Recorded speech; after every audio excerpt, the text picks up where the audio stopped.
Comme vous sachez, le tissu nerveux il est composé de deux grands types de cellules. Il y a les neurones qui sont principalement les cellules nerveuses proprement dit, qui sont excitables, qui génèrent et transmettent les signaux électriques. Et il y a le deuxième type qui sont des cellules plus petites, non excitables, que je vais appeler les cellules de la névroglie et qui vont surtout jouer un rôle de protection et de soutien.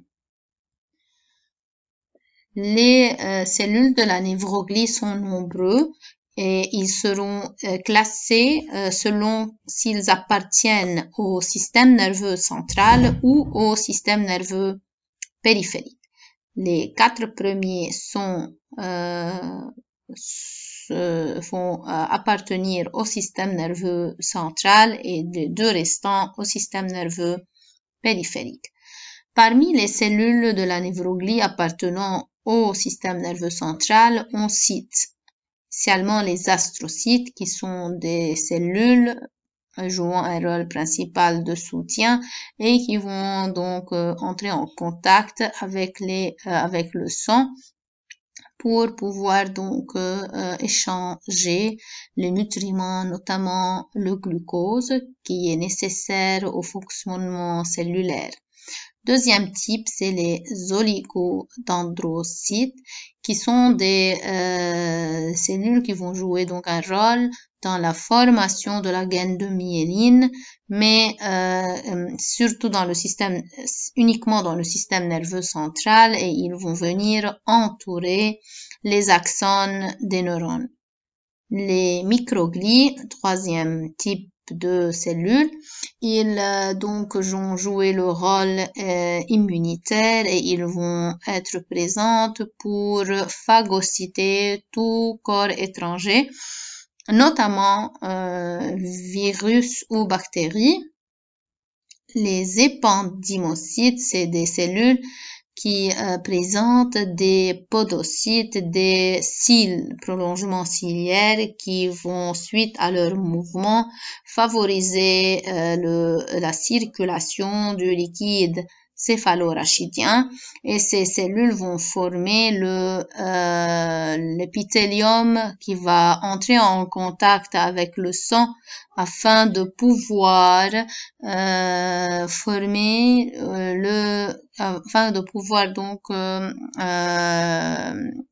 sécréter le liquide céphalorachidien au niveau des plexus choroïdes. Pour le système nerveux périphérique, on a donc des copies qui sont similaires aux cellules présentes au système nerveux central, à citer les gliocytes ganglionnaires qui sont très proches des astrocytes et les neurolemmocytes qui sont très proches des oligodendrocytes par la différence de nomenclature. On cite donc les cellules de Schwann au niveau du système nerveux périphérique. Le neurone est caractérisé donc par 3 critères. Principalement, il est amitotique, ils ne se divisent pas et ne sont donc pas remplacés s'ils sont détruits. Mais tout de même, ils ont une longévité très importante, allant jusqu'à 100 ans pour certains neurones, et un métabolisme très élevé, notamment dans l'utilisation du glucose et de l'oxygène. Un neurone est formé principalement d'un corps cellulaire, le péricaryon, comprenant un noyau avec un nucléole et un cytoplasme. Au niveau du corps cellulaire, on a 2 extrémités. Première extrémité, il y a des prolongements qui sont courts mais nombreux, que j'appelle les dendrites. Ce sont le lieu de réception de l'influx nerveux. La deuxième extrémité, alors on a un prolongement qui est unique, qui est long, que j'appelle l'axone ou cylindraxe. Et la première partie, le lieu où sort l'axone du corps cellulaire, je vais l'appeler le cône d'émergence, lieu de naissance de l'influx nerveux. L'axone lui-même se termine par des petits ronflements que je vais appeler les boutons terminales. Donc, voilà un exemple de neurone. C'est donc une structure composée par un corps cellulaire avec un noyau et un nucléole. Au niveau du corps cellulaire, on a deux extrémités. Une extrémité qui présente des dendrites et c'est le lieu d'entrée du système nerveux. Et l'autre extrémité, un prolongement qui est unique et qui est long et que j'appelle l'axone. Et cet axone va se terminer par des ronflements, des boutons terminales. L'axone, généralement, dans 80% des cas, est un axone myélinisé et donc il présente une myéline. Cette myéline, c'est une substance lipidique qui est généralement un isolant à l'influx nerveux, mais cet isolant, il n'est pas continu tout au long de l'axone, mais il présente une discontinuité permettant la formation de ce qu'on appelle le nœud de Ranvier, obligeant ainsi l'influx nerveux à passer d'un nœud de Ranvier à un autre, ce que j'appelle une transmission saltatoire.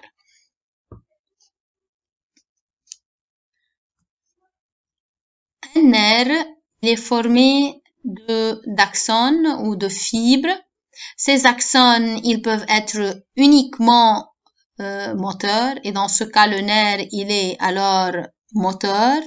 Mais le nerf peut aussi être formé d'axones purement sensitifs, donc des axones qui proviennent d'un neurone qui est sensitif, et dans ce cas, le nerf est purement sensitif, ou tout simplement être un mixte entre les deux, donc être formé par un groupe d'axones moteurs ou un groupe d'axones sensitifs, et dans ce cas, le nerf est un nerf mixte. Le nerf rachidien, par exemple, est formé de 600 000 fibres nerveuses. Bien sûr, le corps cellulaire, il est près du système nerveux central, le point où se trouvent les... Le nerf comporte donc 3 enveloppes, la plus externe à la plus interne, l'épinèvre, qui est la couche la plus externe, le périnèvre plus interne et l'endonèvre la plus interne. Au niveau du nerf, on voit qu'il est formé de plusieurs faisceaux. Chaque faisceau, il est entouré par un tissu conjonctif que j'appelle le périnèvre. Ces tissus vont jouer principalement un rôle d'isolant qui vont donc isoler les fibres afin qu'il n'y ait pas de contact entre les influx nerveux passant à l'intérieur de ces fibres. Chaque faisceau, il joue un rôle qui est commun. Par exemple, le faisceau ici, il fait former d'un ensemble de fibres jouant un rôle moteur. Ici, le faisceau, il est purement sensitif.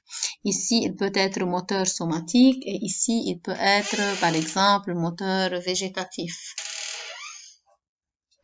À l'intérieur d'un faisceau, on a un ensemble de fibres, chaque fibre étant entourée par un endonèvre qui lui entoure une gaine de myéline entourant un axone. Parfois, l'axone n'est pas entouré par la gaine de myéline et dans ce cas, il sera directement entouré par l'endonèvre. Le tout entouré par l'épinèvre.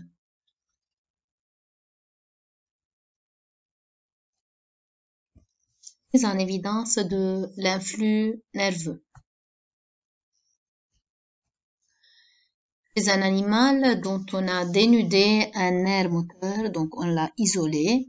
Les contractions musculaires volontaires spontanées ou stimulées persistent tout le temps que le nerf n'a pas été écrasé, ligaturé ou sectionné. Les nerfs sont donc parcourus par quelque chose que Galien, avant Jésus-Christ, appelait un fluide. Donc c'est très ancien, la notion de l'influx nerveux, une structure qui est plutôt électrique.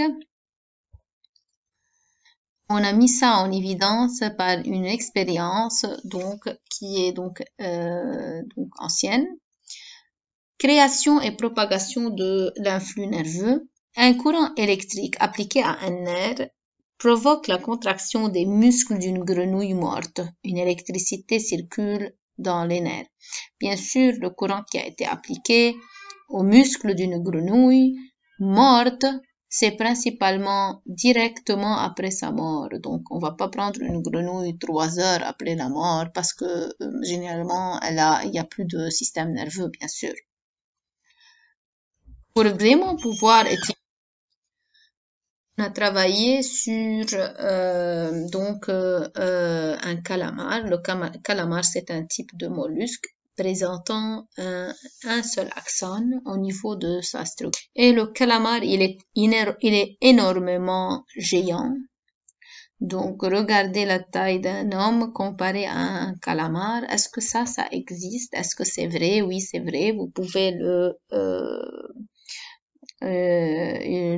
rechercher ça sur YouTube ou Google et vous pouvez voir des vraies vidéos à propos de ça.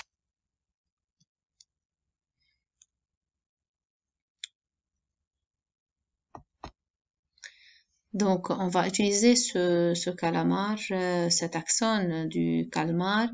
Et on va l'isoler, on va le mettre dans une solution physiologique. Au niveau de cette solution physiologique, donc ça c'est un axone, ça c'est bien sûr un schéma représentatif.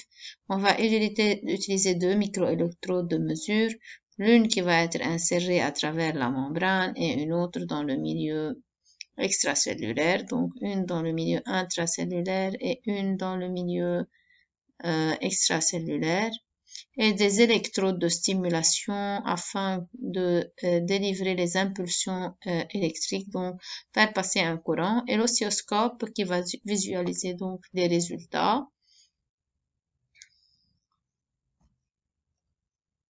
Là, ce qu'on va donc voir sur l'oscilloscope, on va apparaître ce qu'on appelle le potentiel d'action.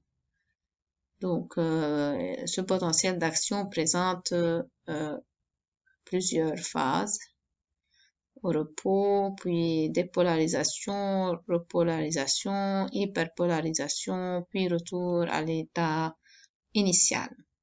On va détailler chaque partie afin de pouvoir comprendre ce qui se passe au niveau donc du système nerveux sur au niveau donc cellulaire microscopique. Les étapes donc d'un potentiel d'action.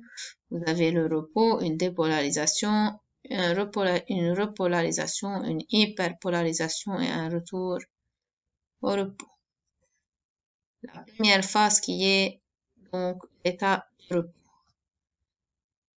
Au repos, donc lorsque l'axone n'est pas stimulé, on voit que au repos, le potentiel d'action, il n'est pas donc zéro.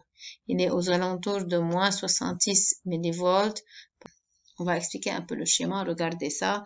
Ça, c'est le seuil qui est aux alentours de moins 55 millivolts. Et vous avez le repos. Le repos représente la phase donc initiale du potentiel d'action. Et donc, au repos, qu'est-ce qu'on va avoir? On voit que le potentiel d'action au repos, donc sans stimulation, il est chargé négativement. Donc, il représente une charge négative aux alentours de moins 70 millivolts.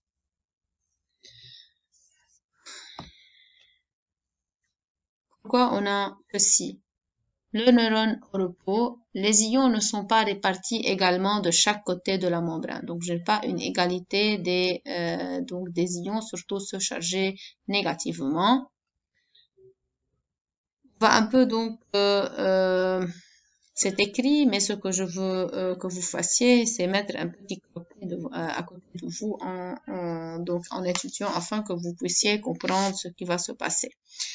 On a dit qu'au repos, il y a un excès de charge négative à l'intérieur de la cellule comparé à l'extérieur, donc à l'intérieur par comparaison avec le milieu extracellulaire.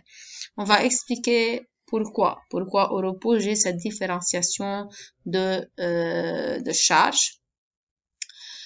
On remarque qu'au niveau de la membrane, on a trois sortes de phénomènes qui vont se produire. Initialement, j'ai deux phénomènes qui sont passifs. Passif veut dire ils ne vont pas consommer de l'énergie. S'ils ne vont pas consommer de l'énergie, donc je ne vais pas utiliser d'ATP pour ces processus. Le premier processus qui est passif, c'est la présence de grosses molécules chargées déjà négativement qui sont bloquées à l'intérieur de la cellule et qui ne peuvent pas sortir librement à leur guise. Donc, vous avez, première cause, l'excès de charge négative à l'intérieur de la cellule et qui est principalement dû à des anions intracellulaires qui sont de grosses molécules qui ne peuvent sortir librement de la cellule. Et ça, c'est un phénomène qui est passif. Deuxième phénomène qui est passif et qui ne consomme pas d'énergie, c'est la présence de canaux ioniques qui travaillent selon le gradient de concentration, donc suivent la loi de l'osmose.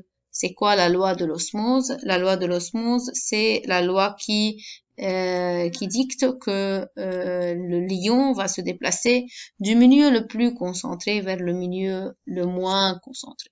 Donc, ils vont du plus concentré. Donc, si j'ai beaucoup de charges négatives à l'intérieur, dû par exemple au chlore, les canaux du chlore vont passer du milieu le plus concentré vers le milieu le moins concentré, de même le sodium, de même le potassium.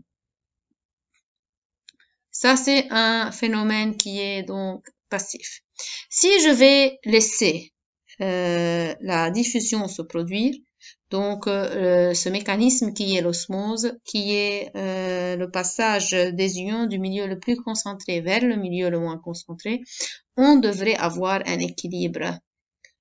Et donc, je ne devrais pas avoir un potentiel au repos et ces charges négatives à l'intérieur de la cellule au repos.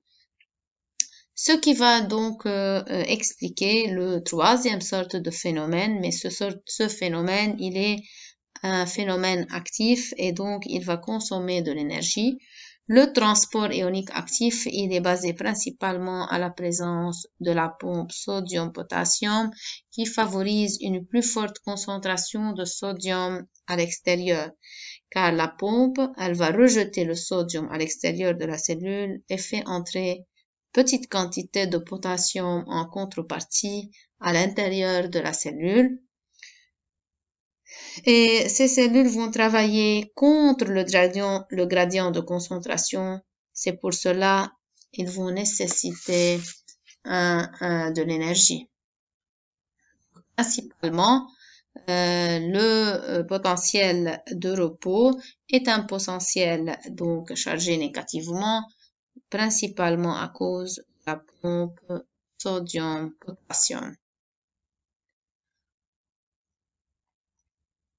Environ 70% de l'énergie dépensée par un neurone sert à faire fonctionner les pompes sodium-potassium. C'est énorme quand même. Qu'est-ce que la pompe sodium-potassium? C'est un type de protéine de transport actif car elle va utiliser de l'énergie qui permet le mouvement de sodium et potassium à travers la membrane cellulaire. 3 ions de sodium sont pompés en dehors du neurone par transport actif. En contrepartie, uniquement 2 ions potassium sont pompés à l'intérieur du neurone. Les sodiums se diffusent lentement à travers la membrane vers l'intérieur et les potassiums diffusent lentement vers l'extérieur. Résultat, une charge négative se forme à l'intérieur du neurone. Deuxième étape du potentiel d'action, c'est la dépolarisation. Et cette dépolarisation qui va marquer le déplacement de la courbe vers le côté positif. Elle va du milieu négatif vers le milieu positif. Elle sera provoquée par un stimulus. Pourquoi? Parce que vous voyez ici, j'ai un seuil et ce stimulus doit dépasser le seuil. Si ce stimulus, il dépasse le seuil, il est supraluminaire, il va alors provoquer l'ouverture des canaux sodiques de la membrane. Il y a une entrée massive des ions sodium à l'intérieur de l'axone. L'entrée massive de sodium va causer l'intérieur de l'axone à être plus positif. On dit qu'il est dépolarisé. Troisième étape, c'est la repolarisation qui est marquée principalement par la fermeture des canaux sodiques et l'ouverture des canaux potassiques. Les ions potassium quittent l'intérieur de l'axone, ce qui renverse à nouveau les charges. Le neurone se repolarise, c'est-à-dire que l'intérieur redevient négatif. Vous voyez qu'il va retourner à son état presque initial. Secondairement à cette repolarisation, je vais voir apparaître l'hyperpolarisation, qui est une étape où elle va être causée par un excès de sortie de potassium à l'extérieur. Ceci est dû à la lenteur des canaux de potassium qui vont prendre beaucoup de temps pour fermer. Le potentiel descend à moins de 70. C'est un état d'hyperpolarisation où le neurone ne peut pas répondre à un autre stimulus. Le retour au repos, qui représente la dernière étape, est rétabli par des pompes sodium-potassium qui vont faire retourner le sodium à l'extérieur et le potassium à l'intérieur.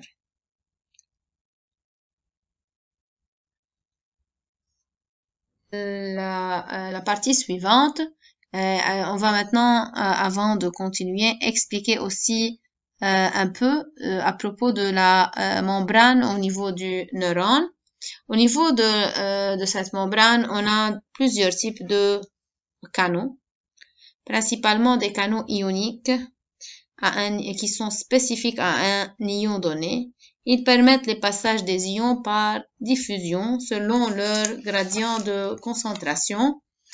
Deuxième type de canaux, les canaux qui sont ioniques et qui sont chimiodépendants, ne vont pas ouvrir qu'après la fixation d'une substance chimique spécifique au niveau de ces récepteurs.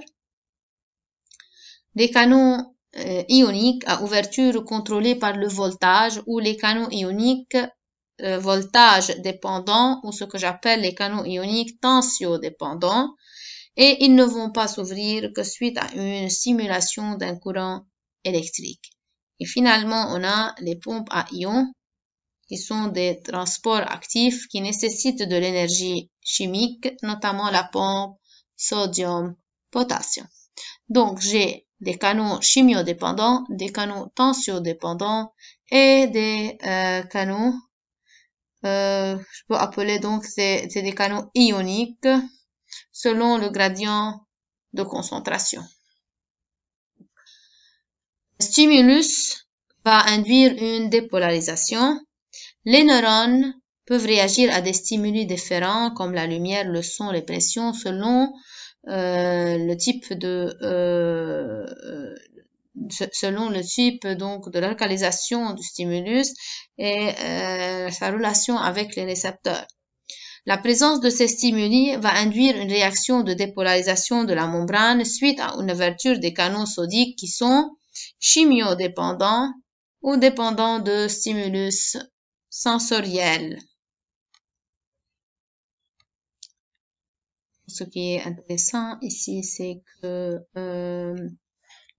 le stimulus lui-même ne va pas induire une ouverture des canaux sodiques voltage dépendant, mais le stimulus va produire une ouverture des canaux sodiques chimiodépendants. Lorsque les canaux chimiodépendants vont s'ouvrir, il va y avoir une entrée de sodium à l'intérieur de la cellule. Notion de seuil. L'intensité du stimulus va produire une dépolarisation plus ou moins importante selon le nombre de canaux sodiques stimulés. Si la dépolarisation ne dépasse pas le seuil d'excitation, la membrane reprend sa polarisation normale et il n'y a pas d'influx. Mais si la dépolarisation dépasse un certain seuil, qui est ici par exemple moins 50, il y a un déclenchement du potentiel d'action. Le potentiel d'action lui-même, il sera déclenché suite à l'ouverture des canaux sodiques voltage dépendants. Mais le stimulus, lui, il va causer l'ouverture des canaux chimiodépendants sodiques. Lorsque le stimulus va stimuler l'ouverture de ces canaux sodiques chimiodépendants, plus le stimulus il est intense, plus le nombre de canaux sodiques chimiodépendants seront stimulés et plus de sodium vont entrer à l'intérieur de la cellule. Ce flux de sodium, ce courant de sodium qui va passer de l'extérieur à l'intérieur, il va provoquer déclencher un voltage et c'est ce voltage qui va causer l'ouverture des canaux sodiques voltage dépendants qui peuvent déclencher un potentiel d'action.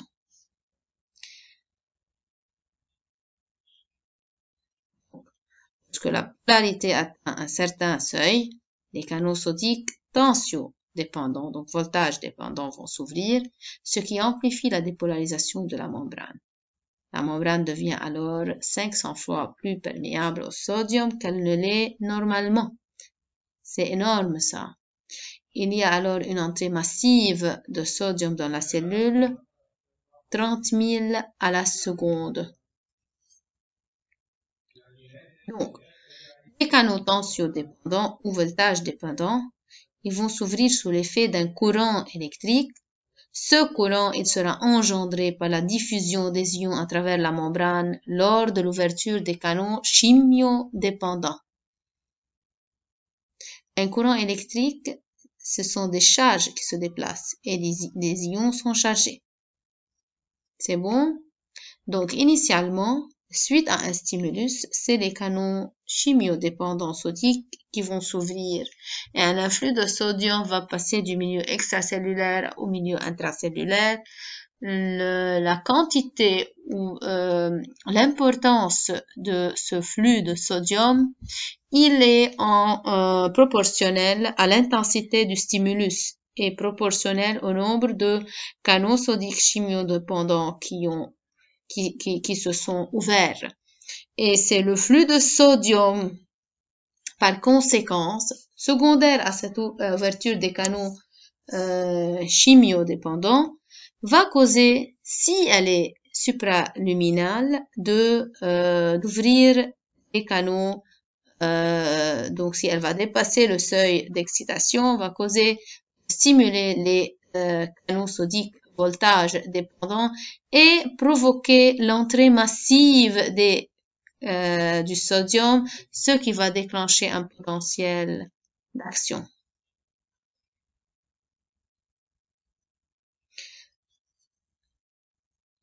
Le point dépolarisé reprend rapidement sa polarité.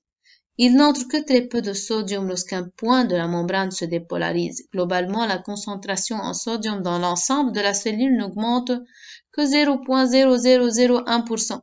Donc, ce changement de concentration du sodium, il est vraiment limité à la zone qui a été stimulée et c'est pour cela on va pas pouvoir coter la concentration de sodium totale à l'intérieur de la cellule car le chiffre il sera vraiment banal parce qu'il est local. C'est vrai que la quantité de sodium, elle est très importante. Nous avons dit presque 30 000 à la seconde, donc c'est énorme. Il est tellement localisé et il est tellement rapide que ceci ne va pas induire une augmentation de la concentration de sodium dans toute la cellule. Ici, c'est une seule notion importante à savoir. Il n'y a pas uniquement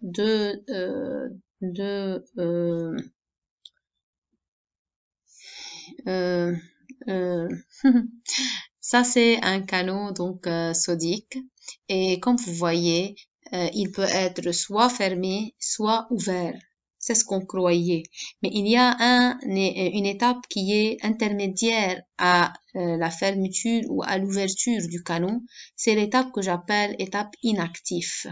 Et cette étape, elle va se dérouler après la dépolarisation. Donc, suite à la dépolarisation, les canaux sodiques vont s'ouvrir. Et puis, il va y avoir une repolarisation où les canaux sodiques vont se fermer. Mais entre l'ouverture des canaux sodiques et la fermeture des canaux sodiques, on a une étape que j'appelle où les canaux sont inactifs. Et c'est durant cette étape que le potentiel, l'axone, il ne sera plus capable d'être stimulé une deuxième fois. Donc, cette étape qui est entre l'ouverture et la fermeture des canaux sodiques, c'est une étape que je vais appeler l'étape inactive. Parce que s'il était fermé, le canal sodique pourrait être stimulé afin qu'il s'ouvre une deuxième fois. Mais lorsque le canal il est inactif, il ne peut plus répondre à n'importe quel stimulus. Le faible courant électrique engendré par les ions qui se déplacent provoque l'ouverture des canaux à sodium, voltage dépendant au voisinage de la zone qui s'est dépolarisée, ce qui provoque la dépolarisation de la zone voisine. Donc, c'est un effet donc de domino.